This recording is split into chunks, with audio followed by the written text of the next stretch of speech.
What's going on, everybody? Welcome to another episode of the Ho Husband Podcast. I'm your host, Terry DeRon. I got both of my co-hosts on the line tonight. I got my man, Jay Baba. What's good? Not much, man. Ready to get into it tonight, but want to quickly remind you, make sure you're following us on TikTok as well. Subscribe to us on YouTube at Ho Husband Podcast. And anybody's looking to get a promotion or looking to advertise with us, shoot us a DM at Ho Husband Podcast, as well as emails at hoetohusbandpodcast@gmail.com. All right, T. I got my man SD in the building. What's good? Nothing, man. Fighting these allergies. So if I cough or sneeze, excuse me, everybody. It's my allergies. But I want to give a shout out to Brother Soul Productions for always keeping the background audio fresh. And I want to remind you all to donate to the Ho Husband Podcast on Cash App and PayPal. All right, T. I want to remind everybody, y'all can catch the audio playback of the podcast every Monday afternoon on thecore94.com. This episode is titled Improve Your Odds. We just wanted to have a discussion about the things that men and women can do to improve their chances of having dating success. But before we get into tonight's topic, y'all know how we do it around here. We like to discuss stuff that we've seen trending or on our timelines. And so we have a couple of interesting videos that we wanted to talk about this week. This first video is a discussion about why relationships are struggling in today's day and age compared to previous generations. Let's take a listen. Remember when you left the house back in the day? Nobody could call you or talk to you until you got back home, which means I missed you. I missed you all day. So back in the day, you know why people stayed together? Because they left, and when they got home, they missed each other. They had something to talk about. They had time to be together, and blah, blah, blah. Now you leave the house, 10 minutes later, she's texting you, or he's texting you, where you at, how you doing, how's your day, y'all talk all day. You get home, y'all ain't got nothing to talk about. That's very real. The idea, me and my wife approaching 19 years of marriage. So we've been together over 20. And the change in technology and how couple communication takes place has been drastic. What he's talking about, where you talk to somebody, if you didn't live with the person, you didn't even talk to the person every day for a lot of people. And so now with people being able to text you, being able to see your location, like it feels very invasive. And I never really put much thought into how that directly impacts dating. I mean, I could see it, y'all, it's like a constant communication thing a lot of times with a lot of people in relationships, because even though they'll go to work and leave the home, they still communicating through social media. Hey, they tagging each other. Hey, check this out, check that out. And then they laughing and doing all this. And then when they get home, it's like, they just looking at each other.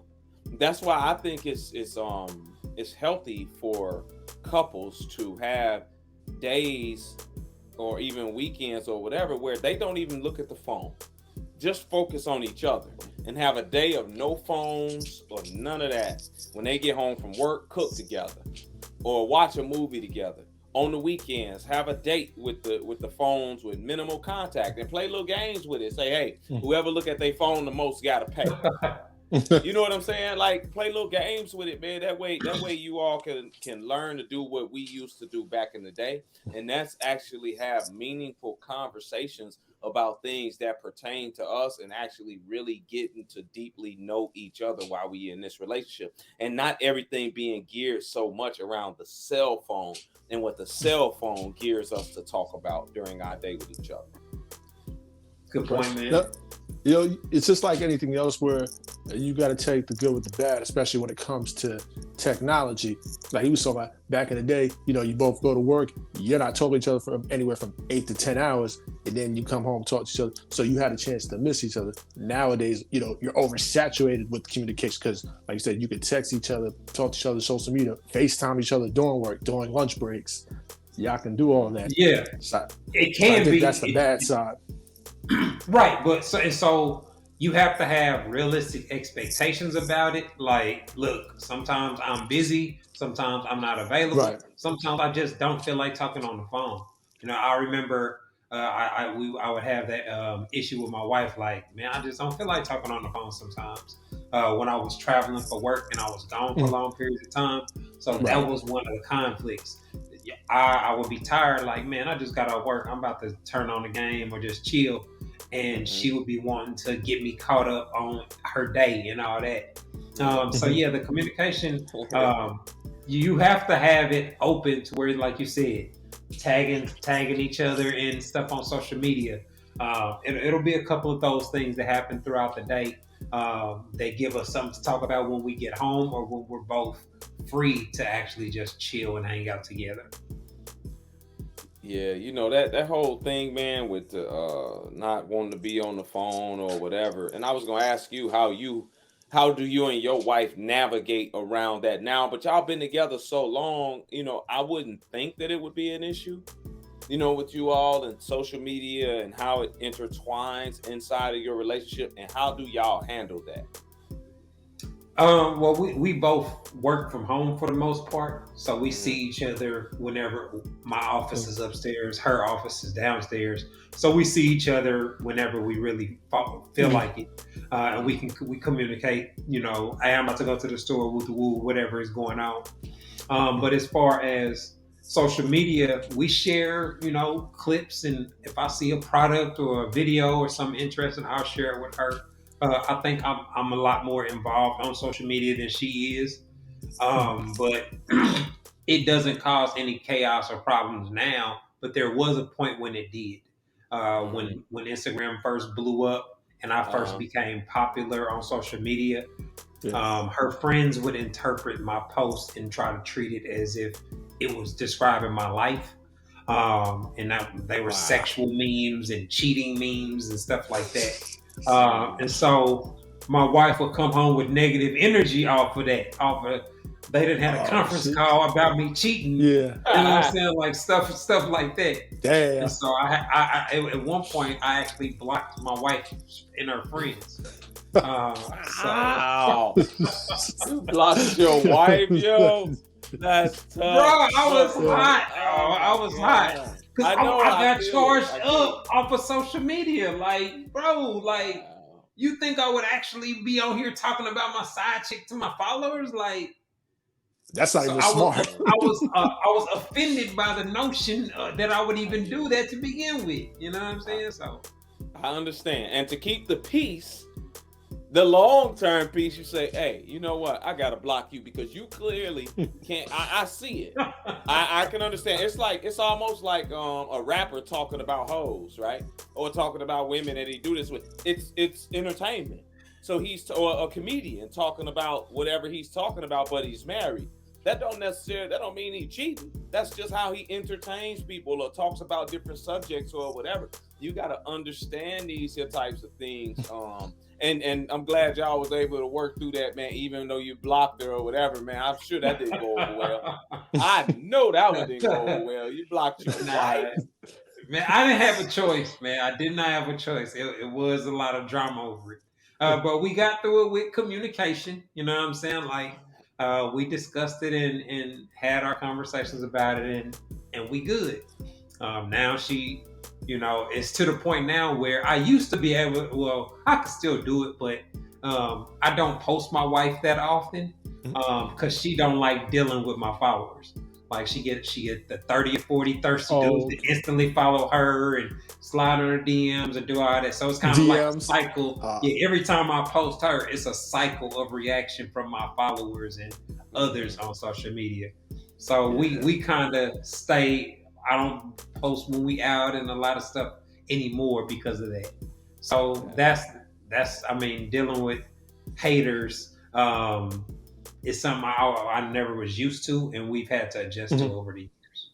Finding a woman that don't want to be like out there like that, that's rare. That's rare where a woman you like. My wife ain't really on social media like that, and then she don't want to be you don't really post her because she get too much attention and this and that. Man, listen, these chicks want to be posted, reposted, get as much as they can, as much attention as they can, so they get as many followers as they can, as many likes, because that makes them feel good. Yeah. But I think the difference here is, with your wife's obviously doesn't come from, the smartphone era, the smartphone generation. So, Right. she comes right before the social media. Now, think about it. The iPhone is 15 years old now? So think about it. The average 20-something-year-old grew up right in the iPhone era. True. I mean, but there are a lot of benefits to it. You can sexting and all that is on a different level. So hey man, hey man, there are some pros and cons that come with technology. You know what I mean? Sometimes you gotta send your meat out there, man. You know what I'm saying? You know what I'm saying? Like if the woman is doubting your meat, fellas, and you like her or whatever, y'all talking, you gotta, put your meat on the sink and let her see the meat. Like, you gotta do what you gotta do. Come on. Make sure y'all on that level first, fellas. Don't just don't put yourself out there until you officially on that level with the woman. But let's keep things rolling. This next video that we wanted to talk about was a video where they were talking about how women respond to men that they are very attracted to versus men that they find less attractive. Let's take a look. There was a study they did once where they showed women a man with a chiseled body and a man with a dad bod. Mm-hmm. And they said, which one would you pick? Which one would you pick for a one-night stand? Which one would you pick for marriage? They picked the chiseled body for a one-night stand, the dad bod for marriage. Mm-hmm. Now, there's this phenomenon where everybody swears women want a dad bod. What they're not telling you is they choose the dad bod, one, for that reason that you just said, because it takes pressure off of them. It feels safer because now I don't have to be held to such a high standard with this chiseled body. Not to mention, the chiseled body is going to get a lot more attention. And if I feel in any way inadequate or insecure as a woman, I don't want to deal with that. Mm-hmm. So I don't want a man that looks too good. Not because I'm not more attracted to the physically fit man, but because it just feels safer and more easier to be with the man who's doing less with himself and not holding himself to such a high standard. All right, now that's very interesting. Women, the way that they make their dating decisions and their dating strategies, they seem to be chasing the upper percentile of men. The men that have the best looking body, that are the best looking and the highest earners, et cetera, et cetera. Mm-hmm. So one thing that I've learned from doing polls on social media and these things of that nature is women will say one thing publicly that doesn't really align with what the behaviors that we see in real life. And I think this is what this is reflecting, because they'll have the short-term situation where their standards don't matter. They'll allow anything to happen with the guy like that they don't feel like they could keep up with long term, like he was describing in the video. So I thought it was very interesting. What y'all think? Man, listen, I call this the Russell Wilson effect. I just thought of that just now. This the Russell Wilson effect.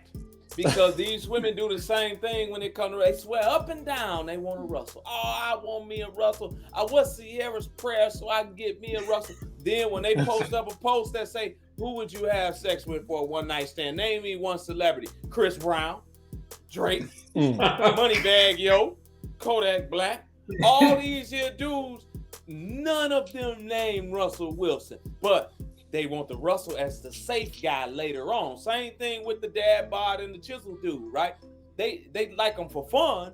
They like the guy with the chisel body and all that. But then later on, they want the safe guy. The guy that they say got the dad bod, like he was explaining, that's going not garnish as much attention, which I think that's false unless he's just completely out of shape.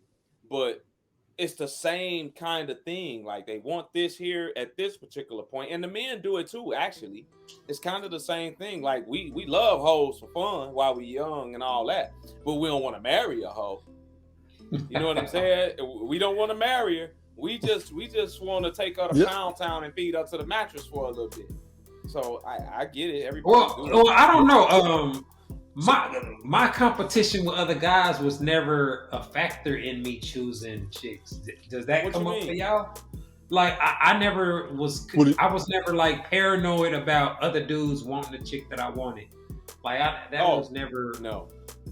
like the I competition never aspect. worried about that. I expect dudes to want the women I'm fucking. You know what I'm Yep. saying? Like, duh. That's why I'm smashing her, dog. You know what I'm saying? Like, If they don't, now it's like, hey, man. well, I wouldn't even.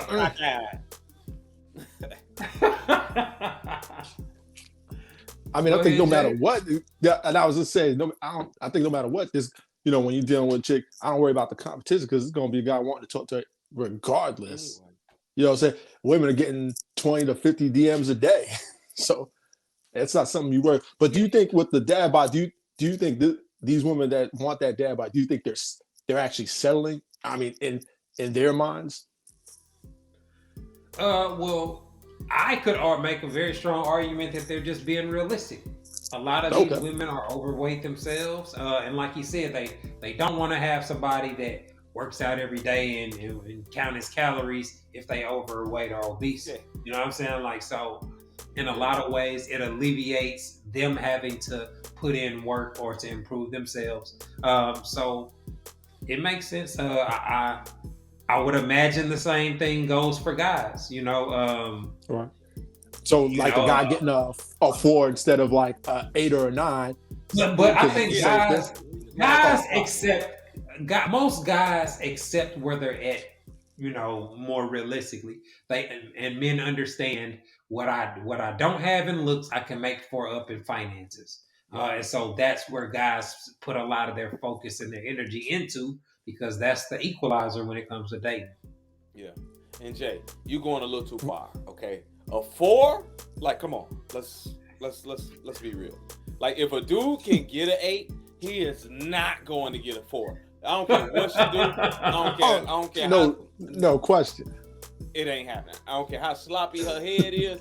He ain't going to get a 4. He'll smash the 4, but he ain't gonna wife the 4. No way. But like Terry was saying, 70, like I think it's like 70% of women are obese or overweight. In our community, it's like 60-some% are considered obese. So a lot of women, and I've been told personally, nah, you ain't 200 pounds. You only 170, 175. I can't deal with you. I need a dude that's over 200. I've been told that personally on multiple occasions. And these here women were more robust, if you will, women. And they wanted a guy, because me, you know, I want a woman that's going to keep herself in shape, because I keep myself in shape, and where I am in my life, I don't want somebody that ain't working on themselves or took just as much pride in their physical appearance as I have in my financial and mental appearance out here as a man in the dating world. That's just what it is. Because to me, in my thoughts, if you don't work on yourself, you won't work in this relationship. You won't put in no work in the relationship. True. So that's the way I see it. That they wouldn't have no incentive to. If they got you without putting in work, there's no incentive to do the work. She got you with 2 fupas. Now you wanna try to get her out of the 2 fupas? No, you know, especially if you put a ring on her finger, she's gonna be like, nah, bring the Twinkies. This is what I was when you got here.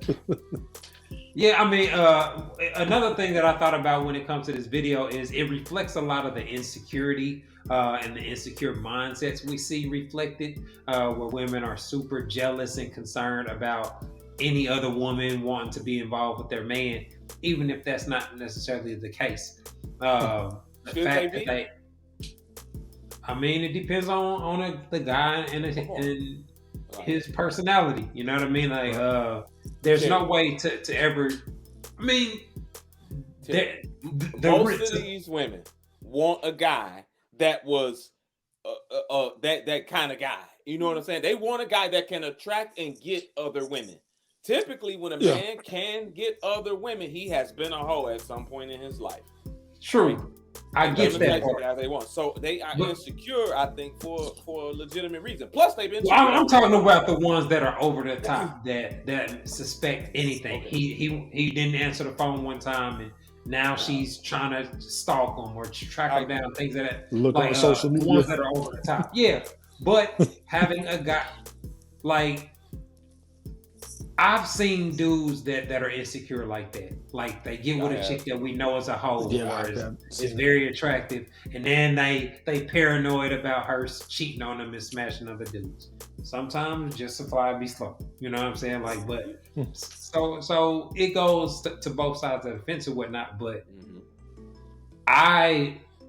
that would never be. I'm never gonna choose a less attractive person because I'm afraid that other people might steal my girls. Yeah, like come on, man. But it's interesting to see these studies. You could take her; she was never mine. That's it. Exactly. All right, man. Looks like we about to take a quick break. When we come back, we're gonna be getting into our topic of the night. Y'all are tuned into the Hold a Husband podcast. We'll be back in a moment.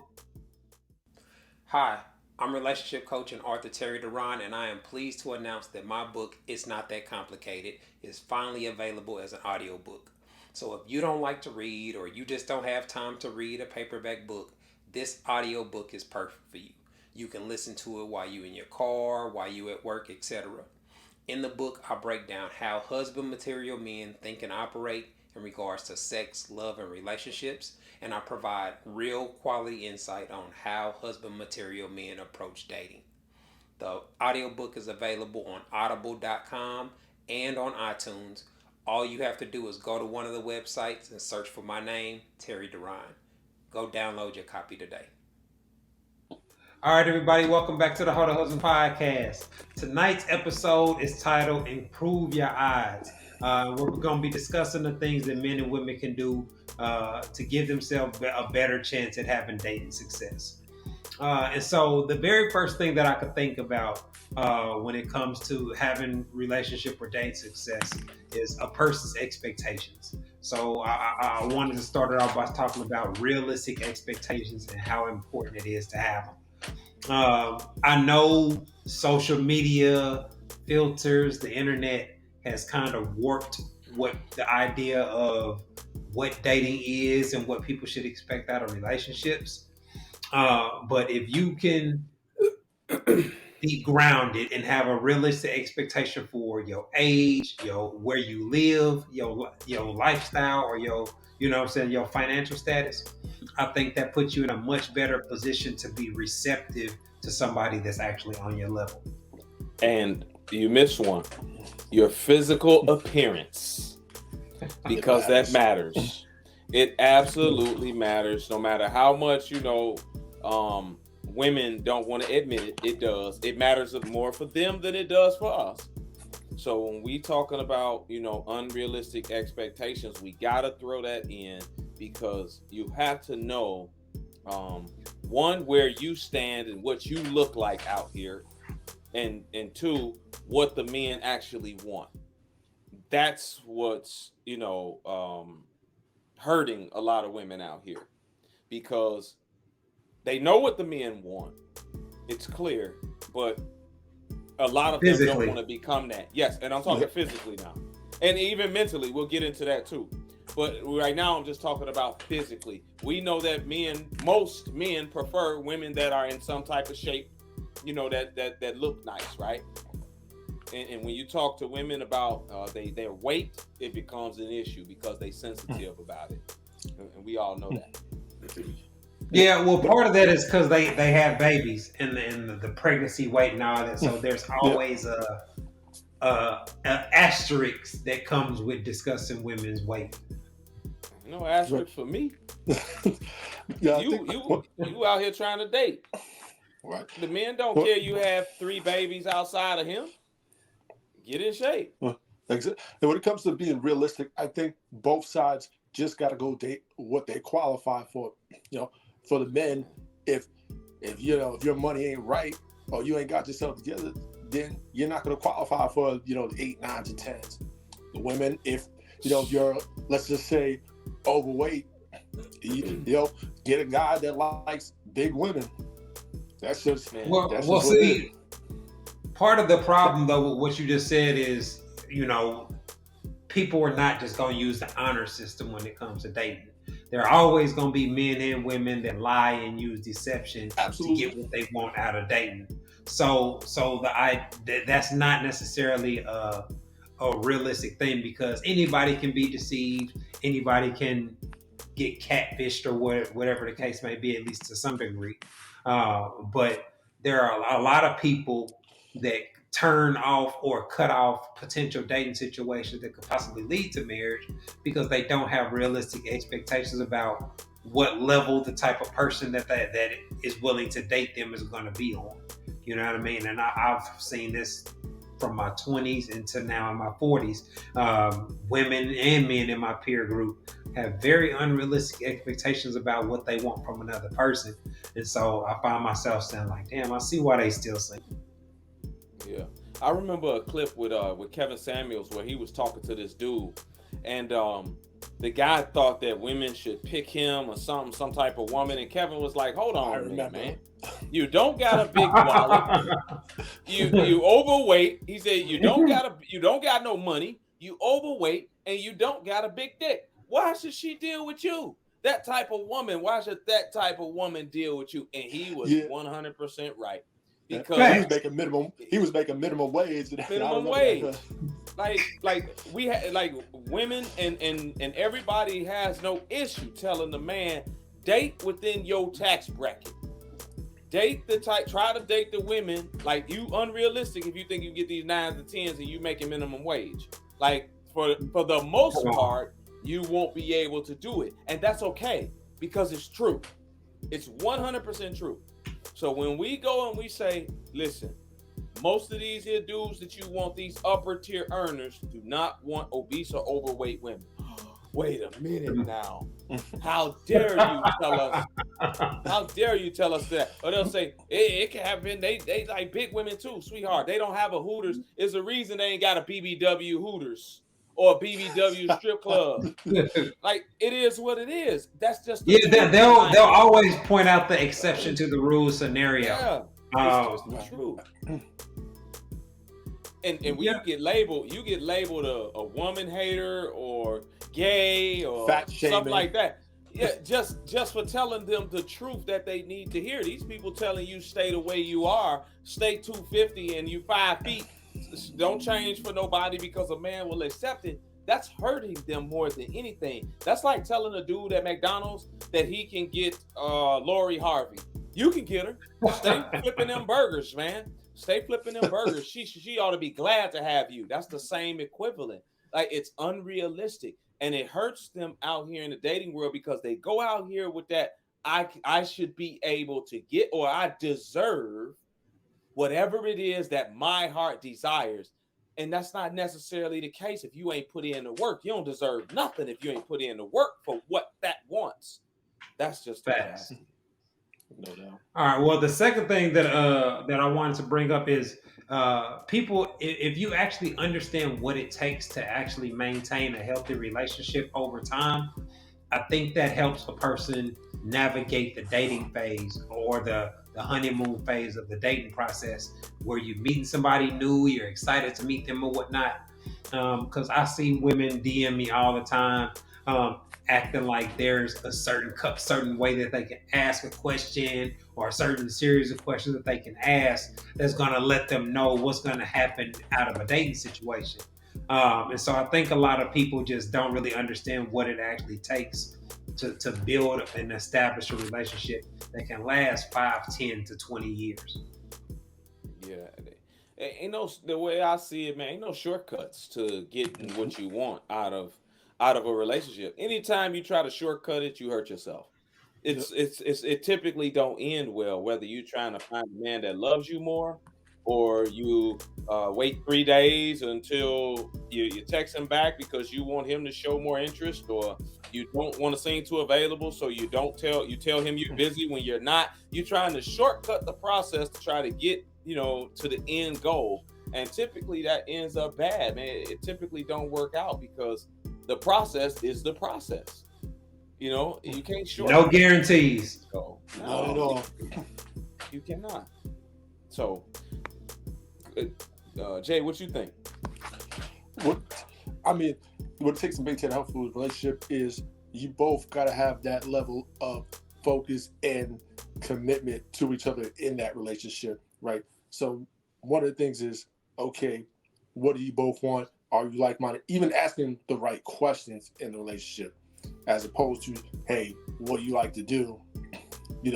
Knowing each other, figuring out if it's the right situation, figure out if that person is right for you or if it's the right situation for you. And the reality is most situations are not.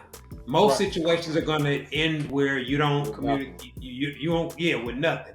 Some memories and hopefully some good times. But there's going to be some bad times and some bad experiences in there as well. The next thing that is going to take for people to have some real dating success is being open to constructive criticism. On social media, we see there's a lot of pandering. There's a lot of people, like as Dee mentioned, that's feeding a lot of nonsense. But the reality is if you know that you have flaws or you have shortcomings that other people have pointed out to you, it's on you to do something about it. Nobody can make you work out. Nobody can make you change your eating habits or do the things that will make you more attractive. So it's up to you. Your internal drive, your desire to be desired is ultimately going to be the thing that determines what you do with it. Yeah.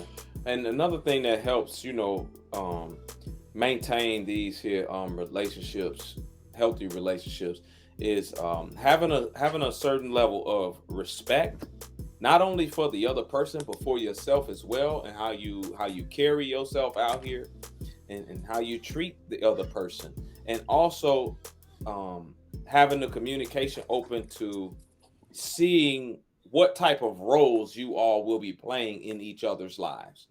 You know what I mean? I think that's an important thing to hash out pretty early on. How somebody was raised, what they think about doing this, what they think about doing that. How do they see a household being structured? I think those things are important, man, because you can waste a lot of time with somebody and then find out that, he want to go 50-50. Oh, wait a minute. You don't want to go 50-50. You didn't get these here important things out of the way to where you wasn't planning on working, let alone going 50-50 with a dude. So that's important, man, for maintaining a healthy relationship. I've seen women that will try to have that like discussion about finances and bills on the first date, and I'm not doing this, and I'm accepting this. Like the chicks that come on the date with the list of what they not gonna deal with, what they not gonna tolerate, places they ain't even going. Pump your brakes on that. That's gonna get you cut off too. You know what I mean? Coming in with the energy where like you the boss or you the principal and you get to make all the decisions. That's not how it works. Dating is a mutual thing. Y'all both have to agree to continue linking up and spending time with each other. Yeah. Now, when it comes to just taking the construction, not only just taking it, but being able to learn from it and apply, I think one of the things I see here, especially when it comes to social media, you see a lot of women, and I'll say men too, some men too, just to be fair here, is they feel like they're above reproach. You're telling them what's wrong, and hey, what the men you really want, and they're like, well, no, I don't need, why should I have to do this? No, I don't need to do that. And it's like, well, that's why you're still single right now to this day and still ain't find what you want here. I think the men have a better understanding of what women want when it comes to dating and serious relationships. I just think that the men are more like, no, she's not worth that. Right. She's not worth me giving her that because of the attitudes that I see or this and that. And I think that a lot of women just don't know outside of sex, or else they wouldn't be going to get everything physically done to themselves. They'd be working more on the attitude. But that's not how they perceive themselves. If you talk to a woman, they all feel like they a catch. They all feel like a dude's lucky to be with them and all this type of. So they don't have a. It's like I don't understand that. That's so hard to grasp how so many women feel that way. Why? Because it's so inconsistent with their dating experiences. Like, so you dated 25 dudes since high school. None of them married you. None of your relationships was healthy. Like I don't know. But you kind of just answered, because the biggest problem is a lot of them just lack the self-awareness and the wherewithal to see this. they don't have the wherewithal to see that, damn, I'm the common denominator. These 25 guys, and none of them proposed or even attempted to marry me. None of them think like that. How They're do thinking y'all, his how do, boss. how do y'all not understand why? Think about it. They daddy's been telling them they were a princess and can't do no wrong since they was little. Mhm. All of their friends tell them, girl, he's the problem. It ain't you, it's him. You're a queen. Straighten up your crown. They get on social media and the panderers tell them, hey, you ain't asking too much. You just asking the wrong man. There is nothing wrong with you. On top of that, when they do date and they get with guys, most of the dudes they gonna deal with gonna be hoes, just out here gonna smash and leave, right? Typically, those dudes don't tell you what's wrong because they don't care what's wrong. They ain't got no boundaries for you. You don't have to have no qualities that they want in a woman. All you gotta have is a vulva and a vaginal canal and labias. That's it. That's all they want you to have. So they ain't gonna tell you none of that. And when he's done, it's another dude right behind him that's giving you that sexual attention. So nobody's telling these women what's wrong with them, or that they you don't look that good, or that don't look good, or you overweight. Because we all done seen women that's outside a mess, and they girls tell them, yeah, that's it, boo. That's it. They got 100 likes under their picture and 200 comments of simps. But a guy, we will laugh at our guy like, bro, you wearing them shoes? Right. Bro, what are you doing? Like, that's how you gonna cut your hair, bro? Like, we gonna tell them. So guys be a little bit more realistic when it comes to their stock, their dating market value out here in the dating world. And women just don't get that realistic approach unless she got a brother that's letting her know some things. But a dude that's trying to have sex with her, he ain't gonna tell her Not in his best interest. No. That's one of the things I think that separates me from a lot of the other guys on social media. Like, man, if I was actually out here trying to smash my followers, my content would be so different. You know what I mean? Like I would not be giving y'all the. You mean pandering? I wouldn't be pandering, but I wouldn't be giving them the game like I do. Pandering is doing very well out here. Making a lot of money. I'd be putting myself in a position to smash more followers. So the motivation behind the advice actually matters. I guess it's possible for a dude, you can be brutally honest like you are. I think you're very candid about dating or whatnot. Because there are always going to be women that like real. You know what I'm saying? Like, when you encounter a woman in real life, it's very easy to smash because they all like the same thing for the most part. But you definitely don't get the love you get for pandering. I can tell you that much. No, you don't. Panderers, man, they become millionaires, and the women don't even get it. They don't even understand what's happening. They trying to keep you single because women consume 80% of all things bought in the United States. 70 to 80% is all women buying it. So the panderers are just focusing on the market like society does. And so they tell women what they want to hear.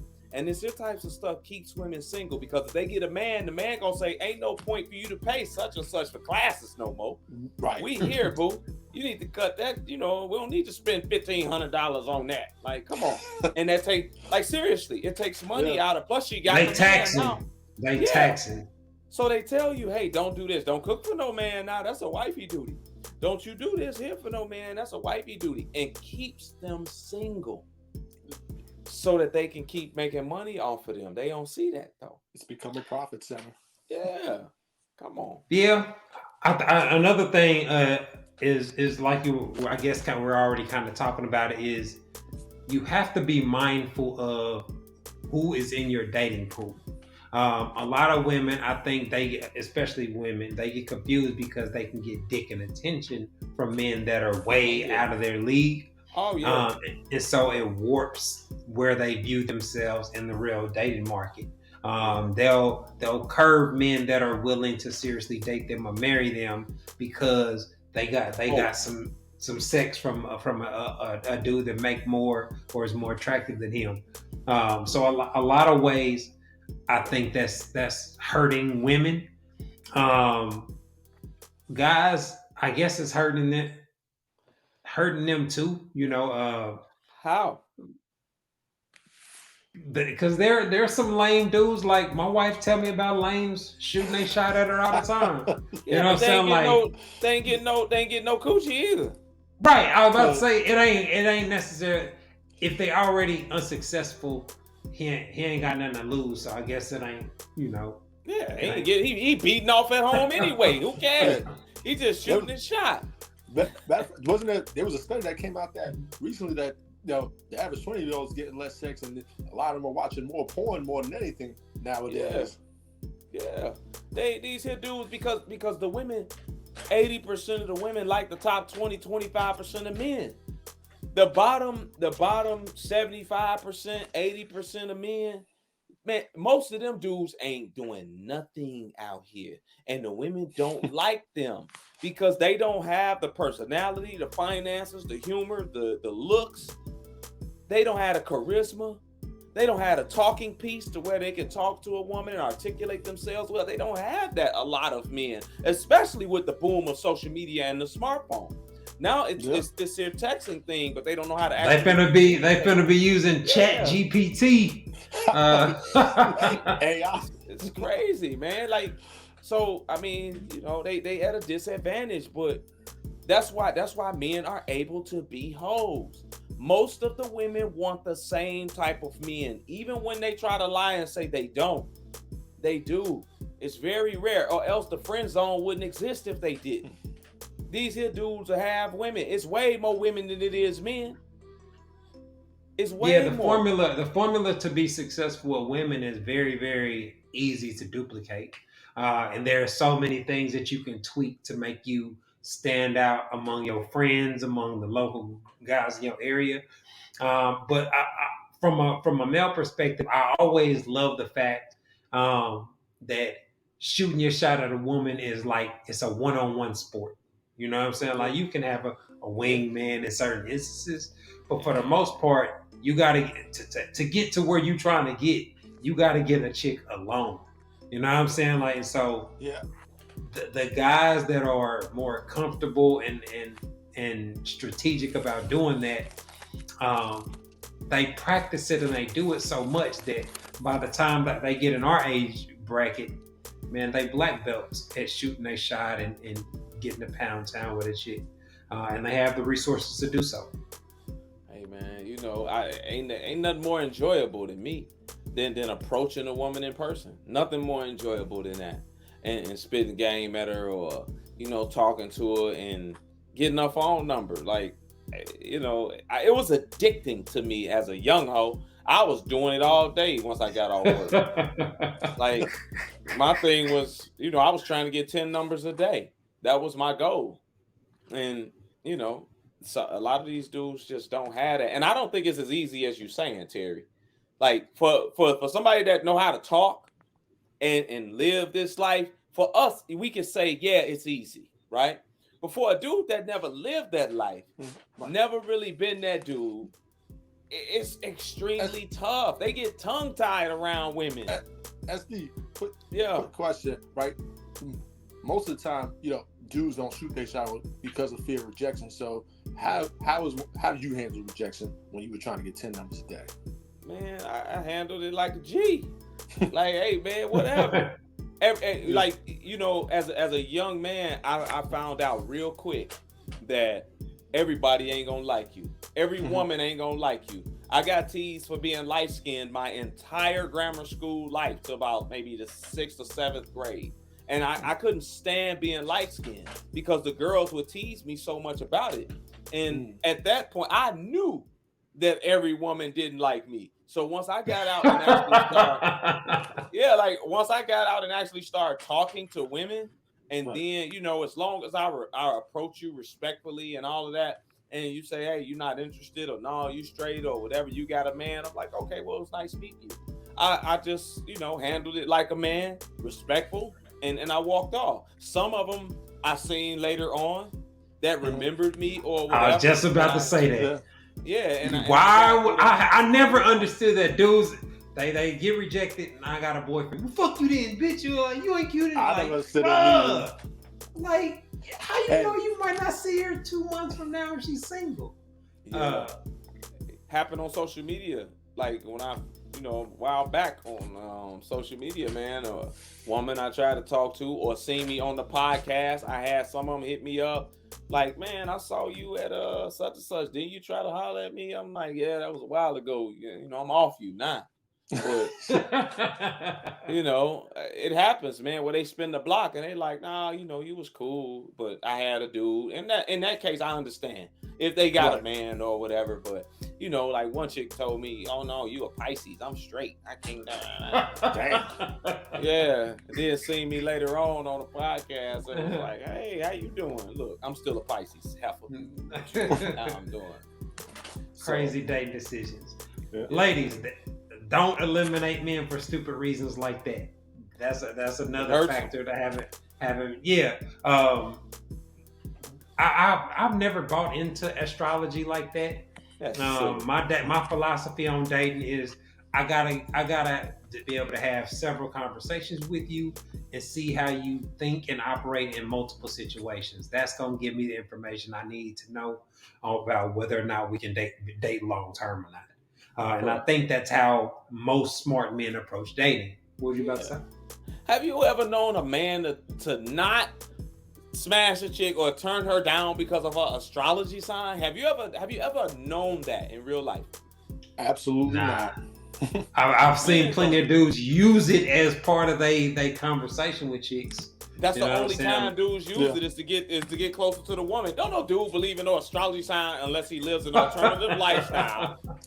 He lives an alternative lifestyle. That's it. Ain't no man caring about no astrology sign. Like, we don't care. I know I don't. Don't even mention it around me. I don't want to know nothing about it. So, that's just me. Yeah, I mean, a lot of the reasons people, I hear people talking about who they would and wouldn't date. A lot of people eliminate a large part of their dating pool for silly reasons. He's 5'10" instead of 6 feet. Like very superficial things, like guys that won't date a chick because she don't look like an IG model or a celebrity. And it's like, man, you're not a celebrity. You're not providing a celebrity lifestyle. So your expectations of who's on your level need to be realistic. You know what I mean? And so part of the reason that people eliminate their dating pool just don't make sense long term. And then it really just puts them in a position where they're never gonna find anybody that qualifies. Yeah, that's why I try to tell women, man, when we talk about being realistic, we really got to talk about finances, man. Especially when you talk about women that's making decent money out here. You know what I mean? Like I tell these women, like if you a woman and you making $100,000, most women want a man that's they equal or above, right? That means if you want a man that's making $100,000, you just eliminated 90% of men off bat. With just finances, you eliminated 90% of all men because you think anybody under that is just not worth your time. Cool, you can want whatever it is you want. Then you say, hey, he got to be black. Okay, let's take that 10% down to 5%. Then you don't like Leos and Virgos and Sagittarius. Now you take that right. 5% down to maybe 3%. Now you talk about no dudes with kids. He got to be over 6 foot. He can't be light skinned. You got to take out the dudes that live the alternative lifestyle. You took that 3% down to 0.3%. Good luck to you for eliminating these here men. And on top of that, you are a 5. You're average. You're average. So now this 0.3%. That's offensive. That's offensive to a lot of women. I don't care. It's the truth. So now your 0.3% of man that you want, he gotta like you back. So why should a top percentile man take an average or below average looking woman just because you got money? It don't work like that. So you gotta understand the dating market that you are in. You have to, or else you're going to lose. It's just that simple. That's all. Yeah. I know it's but it's true. So based off the stuff that you see now, what type of conversations do you think people should be having during the dating phase to figure out whether they're compatible or not? I think women. Go ahead, T.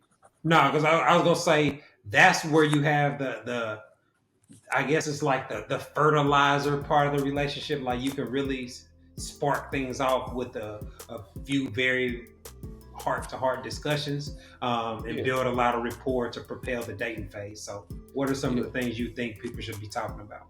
Man, these here women should be asking these here men. It's 2023, right? The women should be asking the men, hey, have you ever been with a guy? I think these are important questions in 2023. Yeah. Have you ever had thoughts of this or transgenders or something like that? Women should be asking. And how do you identify? Yeah, dudes should be asking, have you ever had an Adam's apple? Dudes should be asking this. Like, were you born with a cervix? Like, these are things that should be asked off bat. Also, like, what do you do for a living? Where you work at? How do you see yourself? Do you want kids? Do you believe in marriage? When was your last relationship? How did it end? Were you divorced? Were you married? Why did your divorce end? Ask them what is the on-record reason for their divorce. What's the on-record reason? Because for me, that's important. If you left a man because you weren't happy anymore, I'm good on you, boo. I'm good, because there's a good chance that I'm not going to be able to make you happy 24/7, and you'll walk away. Impossible. So I think that those conversations about past relationships and see how they respond to that, why did it end, are important to getting to know exactly who it is that you're dealing with. Yeah. What about you, Jay? Things like, okay, where do you see yourself in 5 years? That's a good question. Just like ST said, what are your views on having children? Do you want children? Right? Because if one wants children, the other one doesn't, then that's not a practical dating situation. Man, forget them kids. Exactly. Views on marriage. Do you want to get married? And if you do, what kind of wedding do you want? Would you rather just go to the Justice of Peace, or do you want a big wedding? If you're someone that doesn't want to spend a whole bunch of money on a wedding and she wants a big wedding, well, this isn't the one for you. Whatever your daddy can afford. Whatever your daddy can afford, that's what we do. Yeah, I think it's good to have like social media provides a lot of content that you could discuss. Like I said earlier in the show, me and my wife share content. We discuss stuff that we see on social media as well. Like getting their perspective, because there are new topics and new situations coming up that wasn't out when me and my wife got married. But we have those type of discussions, and I think if you're dating, that's one of the best things that you can do, because not only can you tell where they're coming from, you can read some of their comments on social media and see their perspectives on stuff as well. And so I think that goes a long way, because you see her under one of these gold digger pages and let you know what she's really about. And the same thing with dudes, somebody that's really a genuinely good husband or wife material, you'll be able to see that in just about everything they do. How they post on social media, all that will show you a respectful, responsible individual. Yeah. So, she under the post about Gabrielle Union paying 50-50. Oh, I would never. I would never. And it ain't the fact that, like for me, I don't want no woman to pay 50-50. But it's the attitude that I don't like. You know what I'm saying? It's the attitude that'll turn me off. I don't need you to pay anything. But when you have an attitude like that, and it's not hey, whatever my man needs for the house. If I love him, I'll pay 50-50, whatever. Good for her. She's happy. She's living, whatever. That's the type of attitude that make me want to tell you to keep your money. Keep it. You got that type of attitude. Women don't understand that when you talk about a dude that can do things and he's that guy, he wants you to be taken care of. He wants you to be good, but your mentality sense of pride. Your mentality got to be in the place for him to do it. He ain't cheap. You just don't turn him on financially enough for him to provide and care for you like that. That's all. It's you. Check your attitude. All right, man. Look like we up against the clock, fellas. We about to get up out of here. But before we go, I want to give another shout out to my man Brother Soul Productions for keeping us laced with our background audio. I want to remind y'all to continue supporting the podcast through our Cash App and our PayPal. Jay and SD, man, I appreciate y'all linking up so we can get this episode knocked out. This has been another episode of the Ho the Husband Podcast, y'all. Thanks for tuning in. Peace. Peace.